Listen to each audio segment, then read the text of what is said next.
நம்முடைய பொருளாதார நிபுணர் திரு ஆனந்த் ஸ்ரீனிவாசன், நீங்கள்லாம் அறிந்த திரு ஆனந்த் ஸ்ரீனிவாசன் நம்முடைய தொலைபேசி வாயிலாக இணைந்திருக்கிறார். இது எவ்வளோ பெரிய கிரைசிஸ் சார் உங்கள் பார்வையில்?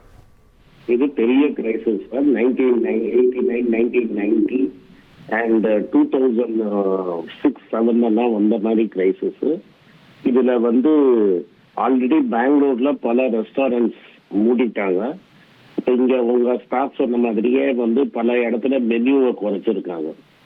அது மட்டும் இல்லாம இன்கம் டேக்ஸ்ல வருவாய் கம்மியா கலெக்ட் பண்றதுக்காக கார்பரேட்ஸுக்காக டாக்ஸை கம்மி பண்ணாத பெட்ரோல் டீசல் மேல டாக்ஸை ஏற்றி இருக்கிறாங்க.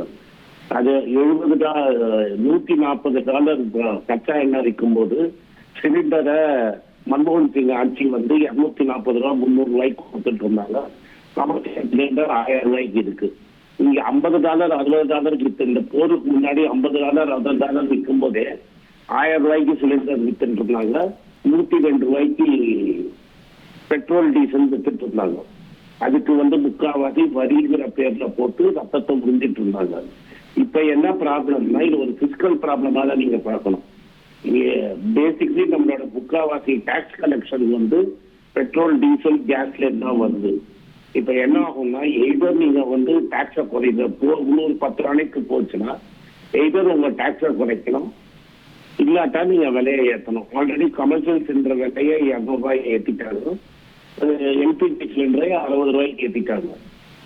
நீங்க எதை குறைச்சாலும் ப்ராப்ளம். எய்தர் நீங்க டாக்ஸை குறைச்சிடும், விலையை ஏற்றினீங்கன்னா டைரக்டா ப்ராப்ளம் மக்களுக்கு இன்ஃப்ளேஷன் வரும். ஆல்ரெடி பலத்தில் இந்த சின்ன சின்ன கடை நடத்துறவங்க, மேரேஜ் கான்ட்ராக்ட் பண்றவங்களுக்குலாம் இந்த லெவல் ஆஃப் சிலிண்டரை அவங்களால மேனேஜ் பண்ண முடியல.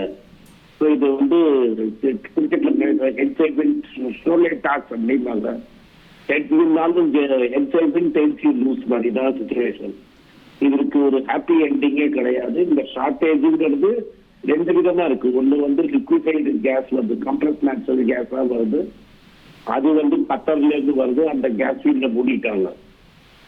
அது ஒரு பெரிய கிரைசிஸ். இன்னொன்னு கச்சா எண்ணெயில இருந்து ரிஃபைன் பண்ணி எல்பிஜி வருது. அந்த கச்சா எண்ணெய் ரிஃபைன் பண்ணது எல்பிஜியாவும் நம்ம சவுதியில இருந்து வாங்கிட்டு இருந்தோம்.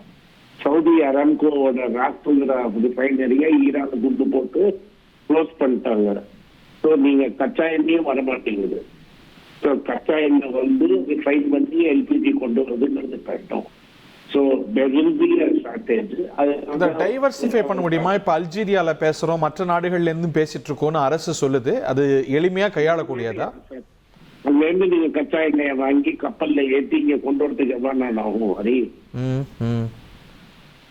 அது நம்ம முன்யோஜனையா ரிசர்வ்ஸ்ங்கிறது 1991 இது மாதிரி இந்த கிரைசிஸ் வந்தபோது, அப்போது 90க்கு அப்புறமா நரசிம்மராவ் பிரைம் மினிஸ்டரா இருக்கும்போது 3 இடத்துல இந்தியால 2 இடம் கர்நாடகா, ஒண்ணு மேங்களூரு, இன்னொன்னு படூர் அப்படிங்கிற ஒரு ஊரு, இன்னொன்னு விசாகப்பட்டினத்துல 5 பில்லியன் ஆயில் 5 பில்லியன் பேரல்ல ஸ்டோர் பண்ற மாதிரி ரிசர்வ்ஸ் வச்சிருந்தாங்க.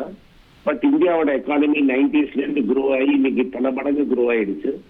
அந்த ரிசர்வ்ஸ் போராது. ஏன்னா அன்னைக்கு அது 2 மாசம் ரிசர்வ்ஸ் தான் இருந்தது. பட் அது மாதிரிலாம் நம்ம யோசிக்காம இன்னைக்கு நம்ம ஷார்ட் டேர்ம் ஹெட்லைன்ஸ் பார்க்குற கவர்மெண்டா இருக்குது. What ever is today's headlines, இன்னைக்கு எப்படி பிரதமர் போட்டோ பிடிக்கிறாங்கிற கவர்மெண்டா இருக்கிறதுனால ரிசர்வ்ஸ் நம்ம பில்டப் பண்ணல. அதே மாதிரி இப்ப 20 மில்லியன் பேரல்ஸ் மட்டும் ரிசர்வ்ஸ்ல இருந்ததுன்னா 2 மாசத்துக்கு நீங்க கவலைப்படாம இந்த வார் முடிகிற வரைக்கும் காத்துட்டு இருக்கலாம். நீங்க 90ஸ்ல பண்ண ரிசர்வ்ஸ் வச்சுக்கிட்டு 2014 to 25 சால்வ் பண்ணணும்னா 2025 ஃபேஸ் பண்ணணும்னா எப்படி முடியும்? இது இப்படியே இந்த நிலவரம் போகுமையானால் நம்மால எவ்வளவு காலம் சமாளிக்க முடியும்? With normalcy or near normalcy? இது இப்போ ஹோம்ஸ் திறந்து விடுவாங்களா மாட்டாங்க, அந்த ஸ்டேட் ஆஃப் ஹோமோஸ். இதுல வேற இன்னொரு டெவலப்மெண்ட். ஈரான் நம்மளோட சிவிலைசேஷன் ஃப்ரெண்ட். தட் இஸ் நம்மளுக்கு பல ஆயிரம் வருஷம் நம்மளுக்கு நண்பனா இருந்தது ஈரான். இந்த பப்ரி மஸ்ஜித் கான்ட்ரவர்சி போது அன்னைக்கு இருந்த ஈரானியன் பிரசிடென்ட் ரஃப்சன்ஜானி லக்னோல முஸ்லிம்ஸ் சமாதானப்படுத்தினார். He took the gesture of coming to Lucknow and லக்னோல அவர் பேசிட்டு போனாரு, நீங்க வயலண்டா பண்ணாதீங்கன்னு. அண்ட் காஷ்மீர் இஷ்யூல நம்மள ஈரான் எப்போதும் பேக் பண்ணியிருக்காங்க, எஸ்பெஷலி இந்த ரெஜிம் 1979 இருந்து இன்னைக்கு வரைக்கும் பேக் பண்ணியிருக்காங்க.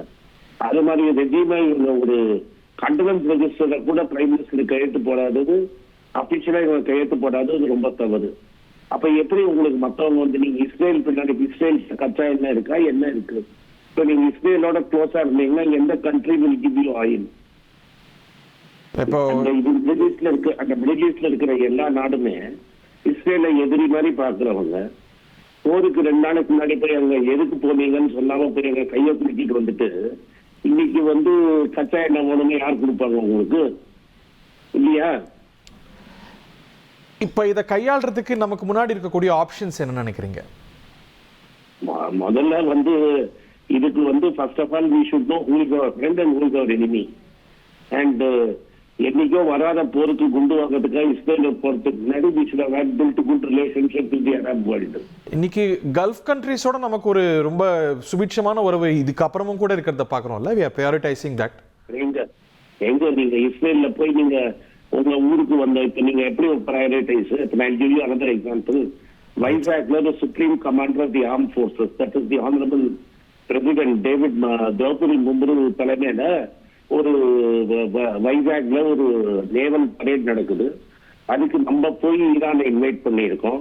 உங்கள் தந்தி1 தொலைக்காட்சியில் காதலும் கலகலப்பும் நிறைந்த ஒரு புத்தம் புதிய ஃபேண்டசி தொடர் ராஜா ராணி தினமும் இரவு 8 மணிக்கு.